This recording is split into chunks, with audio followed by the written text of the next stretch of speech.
So, Primal Origins coming out next week. And now that we know the TCG exclusive support that's for Noble Knights, I'm disappointed. Konami, I'm severely disappointed.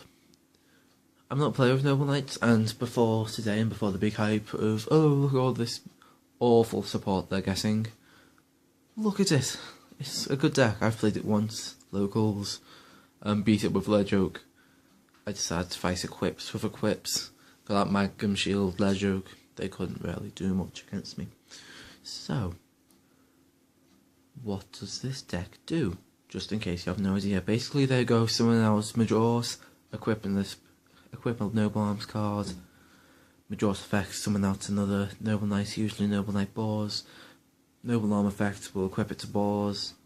Boars effects get another Noble Arms card. Noble Arm, equip it to Majora's, they'll both become level 5. Overlay for their massive rank 5 Xyz, which says you can now attach 3 Noble Arms from the grave to the monster. So, it's fairly decent. It usually goes up to what, 3-7 attack? Can't be destroyed once per turn. It's pretty nice. Usually you'll have your Noble Arms in graveyards, so you can attach them with that card. You know, the rank 5 or the rank 4, because it basically does the exact same, just a bit weaker. And it's very interesting. It's a very interesting archetype. I've never played it, and I've only played against it once, but after looking at some of the cards, it'd be good if it was a bit more consistent. And that's what they've tried to do. Usually they main like 3 Majoras, all of the Noble Arms, 3 Boars, and then a few other Noble Knights to keep the ball rolling. But they need a rota. They need something to make it a bit more consistent.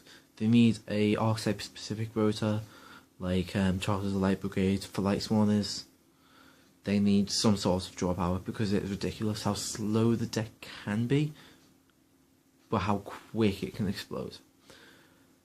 Because one turn, they can go off turn 1, get a 3-7 monster out if they have the right stuff, but other turns, they can't do anything. And they've got a new card, which is called Noble Knight Brothers, which is when you normal summon this card, special summon up to 2 other Noble Knights from your hand. Do you remember me just saying that it was a problem getting the Noble Knights to hand? It doesn't add them, it just says, yeah, summon another 2.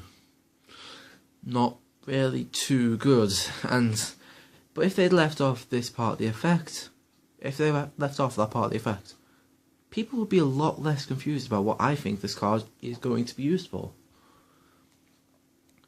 Once per turn, you can target up to 3 Noble Arms or Noble Knight cards in your graveyard, shuffle them into the deck.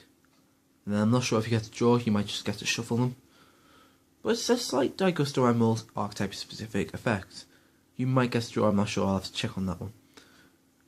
So, that'll be good, right?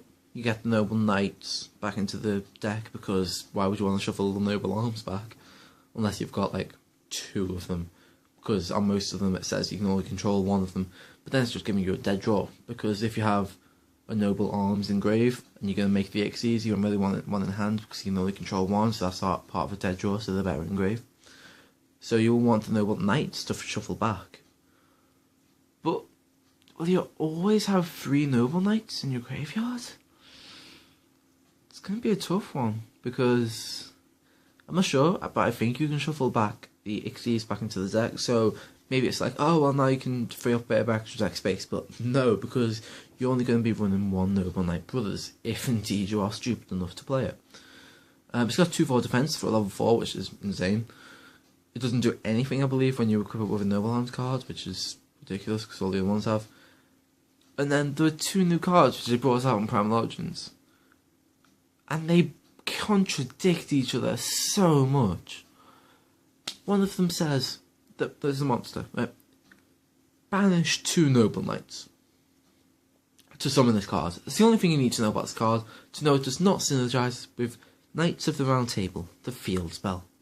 You can activate these effects according to how many Noble Knights you have in your graveyard with different names. Hello guys, and quickly I just wanted to tell you that I don't mention this in the video, and I thought I did, But when I say you have to have 3 or more Noble Knights, you have to have 3 or more Noble Knights with different names. So you can't have 2 Noble Knight Majors and it will count for 2 monsters that will only count for 1, because it's only 1 different name. So that's why I say it'll be a lot harder to get them in the grave, because there's only that many different Noble Knights. Anyway, back to the real video. So, not Noble Arms, only Noble Knights. So you have to banish them for this card, but you need them engraved for this card. It doesn't synergize at all. The effects of Knights of the Round Table are goddamn awful for the setup required.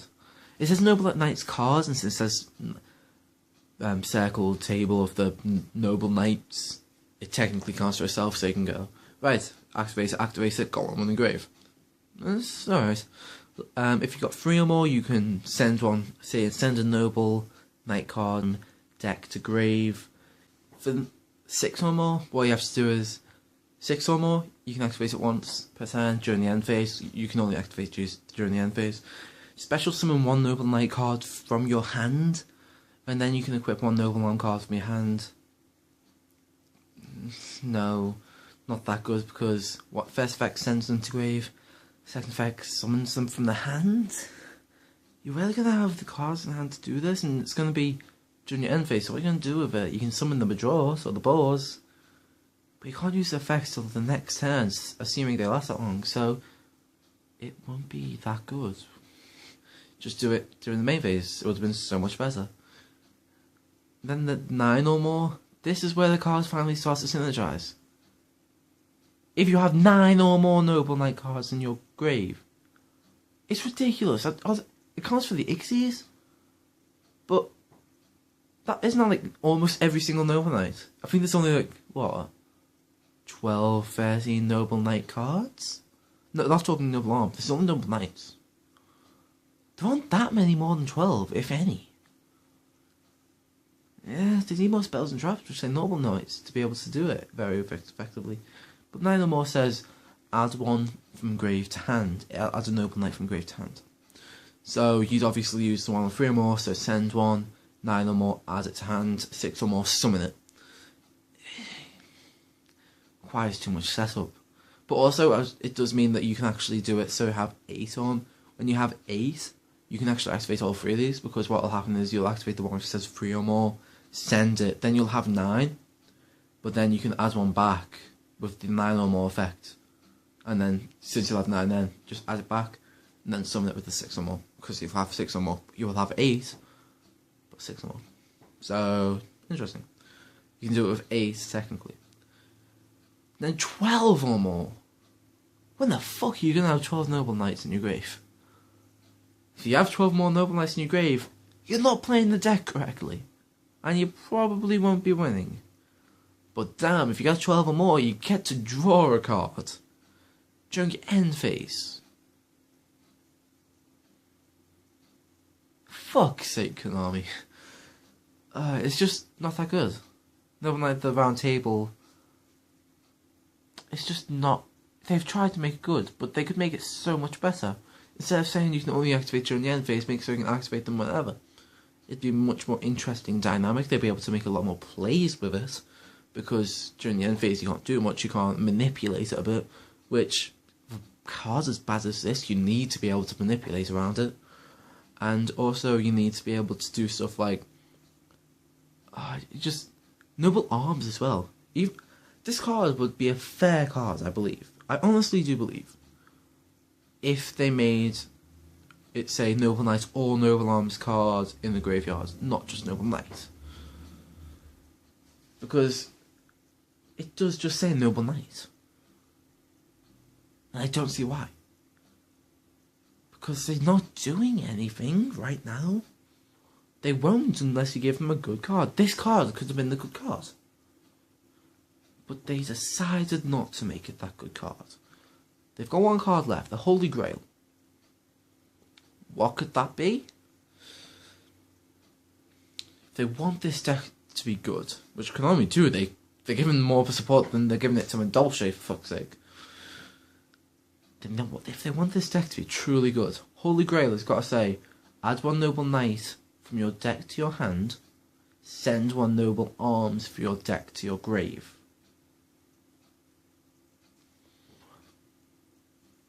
It makes the deck good. It'll definitely make the deck good. Give it more consistency, give it a little bit of advantage. Hey guys, quickly just wanted to let you know, I realised how bad my previous suggestion was because Gwyneth is a card, and that would introduce the whole one card, Sacred King, so it wouldn't be too good. Also, I'm apologising about the shakiness in this video, even now, because I'm having to hand record these, because I still don't have a stand. But Noble Knights of the Round Table, is anyone going to use it? Possibly. Until the new rulings come out where it says you can play each player can have a field spell. Get rid of a few field spells, but what decks play field spell now? But Dolce? You already lose hard to that deck. Getting rid of Chateau is not going to do much. I just don't see any point in Noble Knights of the Round Table. It's a bad card and there's no true reason to it. Sure, you can get a +2 technically? But for having 12 Noble Knights in your graveyard, is it really worth it? You'd have to change your deck around so much. And the reason you'd have to change your deck around so much is because there is a deck where this is what it's played like. And there's a reason why it's played like that, because it's the best way to play it. It's just not going to be good enough. The other two cards, Noble Knight Brothers, maybe run at 1, I'd say. Because until you get some way to get them to hand, it's not going to work. And the other one which says banish them. Do you really want to banish them? I mean, maybe you do, maybe playing Chaos variants and it can work. That's up to you, it's your style of play. But Noble Knights, they need good support. And this definitely wasn't the good support they needed. Thank you for watching, leave a comment, leave a like. News flash, quickly before I go. Owen Bell, you might remember him from the first video I did. Owen Bell has his own YouTube channel. I want you to all check it out, make sure. Tell him I sent you, tell him I said hi. I'll be telling them I said hi tomorrow in school. But he's got his own YouTube channel, he's going to be analysing a lot of stuff. I know he'll be analysing the new Gladiator Beast card, which I'm not going to do, I'm going to leave that for him to do. My next video will be on Friday. Sorry I didn't put up a video last week, it was a bit of a rough time. My next video on Friday will probably be on the new Bougeon support. It's ridiculous. Hate it. The new Bougeon support and Bob Bougeon, where they're going off to. But this might be my video on Noble Knights and what I think they're going to do. Not going to do much. Unless someone can find a way to manipulate the new cards. Which I don't think is possible. But hell, they made some things good, Yu-Gi-Oh players. They're just not good cards, in my opinion. Don't play them.